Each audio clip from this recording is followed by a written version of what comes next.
இன்றைக்கி நம்ம கிச்சனில் செம்ம டேஸ்டான மரவள்ளி கிழங்கு மெதுவடை செய்ய போகிறோம். வெளியே சூப்பர் கிறிஸ்பியாக உள்ளே செம்ம சாஃப்டாக இருக்கும். ஒரு தடவை செஞ்சு கொடுத்தா திரும்ப திரும்ப கேட்பாங்க.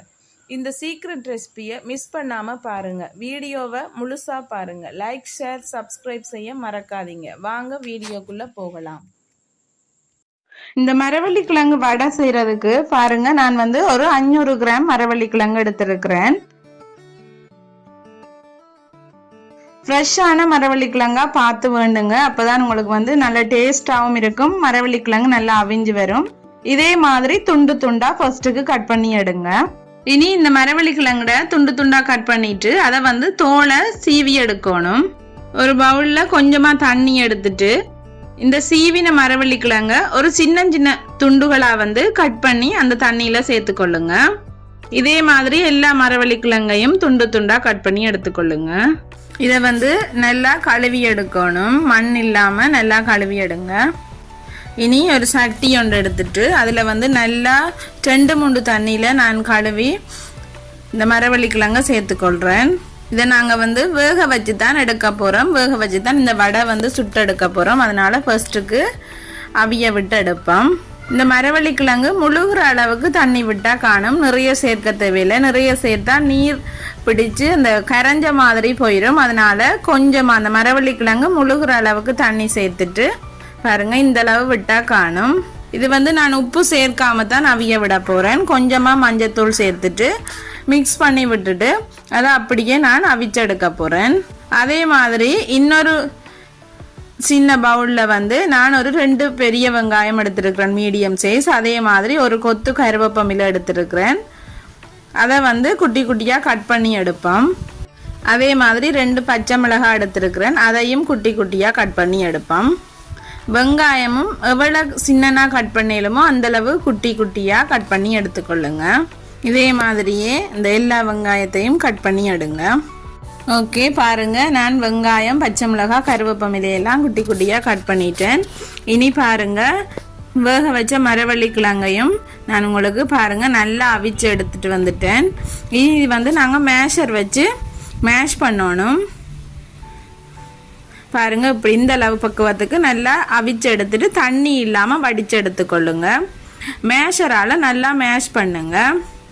மிக்சியில் அடிக்காதீங்க. மிக்சியில் அடிச்சிங்கன்னு சொன்னால் கஞ்சி மாதிரி போயிடும். அப்புறம் வடைக்கு எண்ணெய் குடிக்கும். அதனால் மிக்சியில் அடிக்காமல் இதே மாதிரி மேஷ் பண்ணி எடுத்துக்கொள்ளுங்க. நீங்கள் இந்த வடை பிடிச்சா இந்த பக்குவத்தில் இருக்கணும். இந்த வடைக்கு தேவையான தனி மிளகாய்த்தூள் சேர்க்கிறேன். நான் கொஞ்சமாக பெரிய சீரகம் சேர்க்கிறேன். உப்பு தேவையான அளவு. அதே மாதிரி வெட்டி வச்சிருக்கிற வெங்காயம், பச்சை மிளகாய், கருவேப்பிலை எல்லாத்தையுமே சேர்த்துக்கொள்கிறேன். அதோட ஒரு 2 கைப்பிடி அளவுக்கு பாருங்க அரிசிமா சேர்க்கிறேன். நான்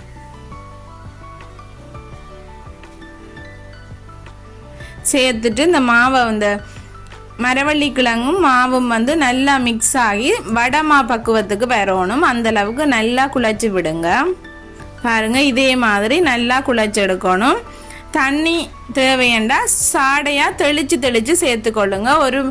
ஒரேடியாக ஊற்றுனீங்கன்னு சொன்னால் குழஞ்ச மாதிரி போயிடும். அதனால் தண்ணி உங்களுக்கு தேவையண்டா கொஞ்சமாக தெளித்து தெளித்து சேர்த்துக்கொள்ளுங்க. ஆகலும் ஈரம் இல்லாமல் அந்த வடமா பக்குவத்துக்கு பிசைஞ்சு எடுத்துக்கொள்ளுங்க. அப்போ தான் உங்களுக்கு இந்த மரவள்ளி கிழங்கு வடை மெதுவடை மாதிரி வெளியில் மொறுமொறுப்பாகவும் உள்ளுக்கு நல்ல சாஃப்டாகவும் இருக்கும்.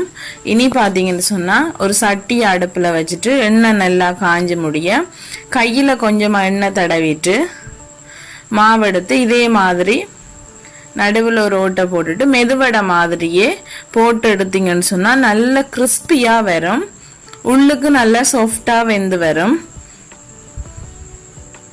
பாருங்க, நான் உங்களுக்கு தட்டி காட்டுறேன்.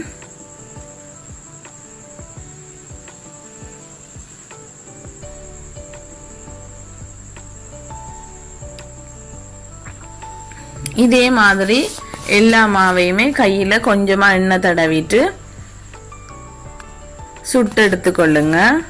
இது எண்ணெய் குடிக்காது, டக்கண்டு பொரிஞ்சு வந்துடும். ஏனெண்டா உள்ளுக்குள்ள மரவள்ளி கிழங்கெல்லாம் நல்லா வெந்து வந்திருக்குது. வெளியில நல்ல கிறிஸ்பியா இருக்கும்.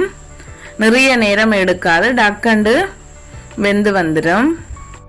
நல்ல 2 பக்கமும் நல்ல கோல்டன் ப்ரௌன் கலரா வந்ததும் எடுத்துருங்க. பாருங்க நல்லா 2 பக்கமும் சிவந்து வந்துட்டது. சூப்பர் அண்ட் டேஸ்டியான மரவள்ளி கிழங்கு மெதுவடை வந்து ரெடி ஆயிட்டு.